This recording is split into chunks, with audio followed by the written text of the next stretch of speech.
শুধুমাত্র চিড়া দিয়ে ডিজাইনার চিপস। আর এই চিপসগুলো খেতে এতটাই টেস্টি হয়, আর একবার তৈরি করে বছর জুড়ে সংরক্ষণ করতে পারবেন। প্রথমে চিড়াটাকে খুব ভালোভাবে ধোয়ার পরে 10 মিনিটের মতো ভিজিয়ে রাখতে হবে। এরপরে ব্লেন্ডারে একটা পেস্ট তৈরি করে নিতে হবে। সামান্য একটু লবণ দিয়েছি। আর চিড়ার পেস্টের ঘনত্বটা হয়তো বা দেখেই বুঝতে পেরেছেন। এবার একটা চালনির সাহায্যে খুব ভালোভাবে চেলে নিলাম।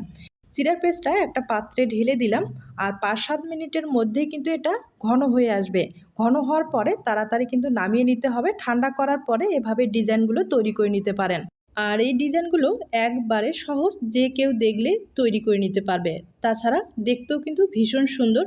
চিড়ার এই চিপসগুলো বানিয়ে কিন্তু আপনারা দীর্ঘদিন পর্যন্ত সংরক্ষণ করতে পারবেন। আর এগুলো কিন্তু রৌদ্রে শুকাতে পারেন অথবা ফ্যানের বাতাসেও শুকিয়ে নিতে পারেন। তবে রৌদ্রে শুকালে বেশি ভালো হবে এবং দীর্ঘদিন পর্যন্ত সংরক্ষণ করতে পারবেন। আমি রৌদ্রে শুকিয়ে নিয়েছি। আর রৌদ্রে শুকার পরে এভাবে তেলে ভেজে খেতে